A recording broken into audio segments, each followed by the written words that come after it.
বিসমিল্লাহির রহমানির রহিম। আসসালামু আলাইকুম। দেশ ও প্রবাস, আশা করি সবাই ভালো আছেন, কিন্তু আমরা বাংলাদেশের মানুষ মোটেও ভালো নেই। আপনারা বিভিন্ন যোগাযোগ মাধ্যম এবং মিডিয়ার মাধ্যমে দেখতে পারতেছেন যে বাংলাদেশে এখন বন্যা হচ্ছে। বন্যায় কবলিত ব্যক্তিরা অনেক কষ্টে আছে। তারা আমাদেরই ভাই, আমাদেরই বোন, আমাদেরই আত্মীয় স্বজন। তারা যদি কষ্টে থাকে, আমাদের আমরা সুখে থাকার কোনো প্রশ্ন আসে না। তারা কষ্টে থাকা মানে আমরা কষ্ট থাকা। অনেকেই সামাজিক সংগঠন এবং মানবতার ফেরিওয়ালারা বন্যা শুরু হওয়ার প্রথম থেকেই এখন পর্যন্ত তারা ধাপে ধাপে তারা সহযোগিতা করতেছে এবং তাদের জন্য খাবার নিয়ে যাইতেছে। তাদেরকে আমার পক্ষ থেকে অসংখ্য ধন্যবাদ। এবং আমাদের বাংলাদেশ সেনাবাহিনী ভাইরা, তারাও তাদেরকে তাদের পাশে আছে এবং তাদেরকে তাদের সর্বোচ্চ শক্তি দিয়ে তারা সহযোগিতা করতেছে।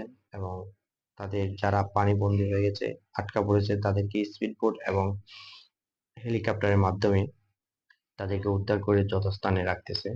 তাদের প্রতি আমার শ্রদ্ধা এবং ভালোবাসা রইল যে তারা আমাদের দেশের সৈনিক, সেটাই তারা প্রমাণ করতেছে।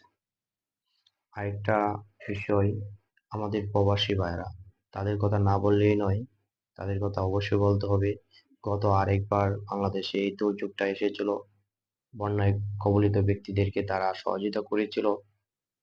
তাদের টাকা পয়সা দিয়ে যেভাবে যতটুকু সহযোগিতা করা লাগে ততটুকু সহযোগিতা করেছে। এবারও তারা সহযোগিতা করতেছে। তাদের প্রতি আমার অসংখ্য ধন্যবাদ। যখনই বাংলাদেশ কোনো সমস্যায় পড়ে বা বিপদে পড়ে, তারা সব সময় সাহায্যের হাত বাড়িয়ে দেয়। তারা প্রমাণ করে যে আমরাই বাংলাদেশের বাসিন্দা, যে প্রবাস থেকেও আমরা সহযোগিতা করি, যে এটা আমাদের দেশ, আমাদের রক্তে ভেজা সেই বাংলাদেশ। আমি বিশেষ করে এটা যে বন্যা হইতেছে, এটা সবারই এগিয়ে আসা উচিত। হয়তো অনেক অঞ্চলে হয়নি বন্যা, অনেক অঞ্চলে হইতেছে। যে অঞ্চলে বন্যা হয় না, সেই অঞ্চল থেকে আমরা সবাই তাদের পাশে গিয়ে দাঁড়াই এবং তাদেরকে সহযোগিতা করি।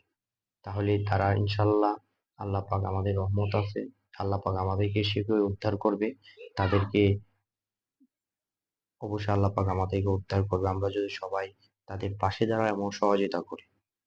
আর বিশেষ করে যারা বাংলাদেশের রাজনৈতিক দল আছে, তাদের প্রতি আমি অনুরোধ করব যে আপনাদের যে নেতা কর্মীরা আছে তাদেরকে আপনারা আহ্বান জানান যে তারাও যে তাদেরকে সহযোগিতা করুক, তাদের পাশে দাঁড়াক।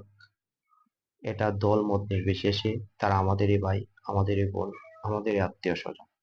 আমরা তো সবাই সবার স্থান থেকে তাদের পাশে থাকি এবং সহযোগিতা করি, ইনশাল্লাহ আমাদের যে বাংলাদেশ ছিল সেই বাংলাদেশ আবার রূপান্তরিত হবে। বন্যায় কবলিত ব্যক্তিরা অবশ্যই সুস্থ সবল এবং আগের মতো বন্যা থেকে বেঁচে যাবে এবং আগের বাংলাদেশের মতো থাকবে এবং পানি মুক্ত ইনশাল্লাহ আমরা থাকবো। সবার প্রতি আমার ভালোবাসা রইলো। সবাইকে ধন্যবাদ। সবার সবার স্থান থেকে তাদের পাশে দাঁড়াই এবং সহযোগিতা করি। আল্লাহ হাফেজ। আবার দেখা হবে নতুন ভিডিও। আল্লাহ হাফেজ।